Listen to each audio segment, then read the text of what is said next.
All right, so what happened with you when you were about to beat up Kanye? That was just an opportunity I saw, and I was like, let's seize the moment. There was... What do you mean? All right, there was a show at the Knitting Factory in Manhattan. Now the Knitting Factory is in Brooklyn, but the Knitting Factory used to be a venue in New York City. And what year are we talking? Oh, shit.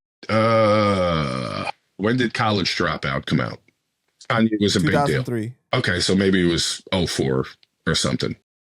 It was, but he didn't do anything to make you mad. You no. I was just being a bad person, a hooligan. And we're backstage at it. I'm with Penn. We're drinking and chilling, and Kanye's there. He came there because it was a Rhymefest show. Oh, and him and Rhymefest are cool. And Kanye was there. And, you know, he had on, I'll never forget this, he had like on a miniature, like Louis Vuitton backpack. Right. His signature one that he was wearing during that time. Yeah. It's kind of like a girl's backpack that he would wear. And he was there. He's backstage. And Knitting Factory's backstage is just like this little room with stairs that go directly down onto the stage, you know? And I pull Penn to the side and I'm like, let's rob this motherfucker and get someone to film it. Let's beat his ass, take his shit, and we will go down in history for robbing Kanye and beating the fuck out of him at the Knitting Factory. So it was basically just, I looked at it as an opportunity. It's not every day that one of the biggest rappers popping in the world walks into the fucking Knitting Factory without security, chilling.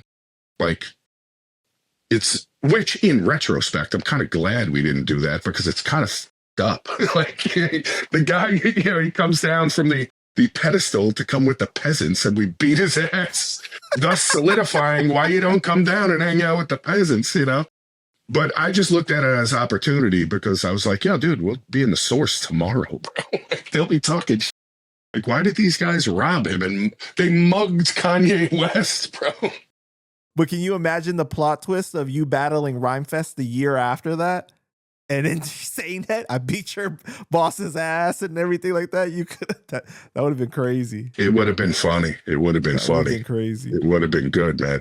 And he might have had a few bucks on him. That's the way I saw it. I was like, well, he had to have chains on, or at least some jewelry. Oh, yeah. I was like, let's take this fucking guy and yoke him up and beat the shit out of him and fucking take his shit and kick him out of here. And we'll do it for the underground, man. Let's do it for the underground, you know? So do it for the culture, bro. You know? Why not, you know, like ask him for beats? Like, why wasn't that a thought in your head of like wanting to work with him or anything like that? Ain't gonna fucking, that shit don't work, man. Going up and asking somebody for beats. He ain't gonna fucking listen.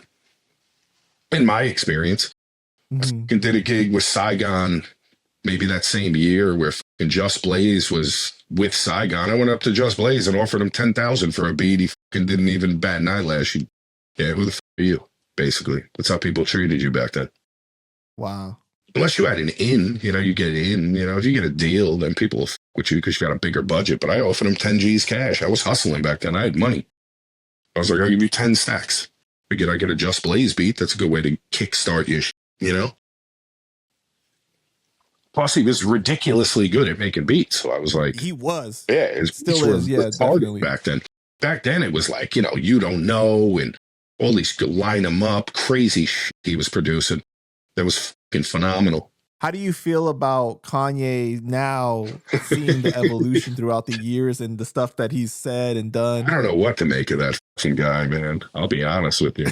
I don't know if he's crazy or he's trolling or he, you know, like some Andy Kaufman, you know, like long troll role play. I'll be honest with you. I don't know what to make of it. It's fucking wild. I'm watching, you know. It's right. Him with the Jews and shit. You're crazy. Entertained. Yeah, so to speak. I don't seek it out, but you can't miss it either, you know. Well, he's definitely trying to patch things up now after he lost all that money. So yeah, he went with that like corrupt fucking asshole rabbi for some reason. Because that rabbi's corrupt. He like got arrested for fraud and shit. That's like, I don't know if that was the best Jew of the bunch to go and make amends with. I don't see how that works out, but what do I know? I feel like I didn't you know might that. want to go. Yeah, yeah. If you look into that guy's he's not the best of the bunch, man. Man, Not the best of the tribe, you know. But you think he should have went no. with Leo Cohen or something like that? I don't know. I don't know. I don't know. I don't know who the head of the Jews is. I'm not sure. You know, I'm not really sure. He could have started with Nightwalker. He's Jewish. He doesn't like Kanye too much for talking shit. He'd like to punch him in the mouth, but you know, I don't know. I don't know. Right. What the do I know? I've never like gone on a public, you know, tirade about the fucking and shit. Now that them and you know, I had to apologize for it. I wouldn't know how to address that. Right, for sure, man.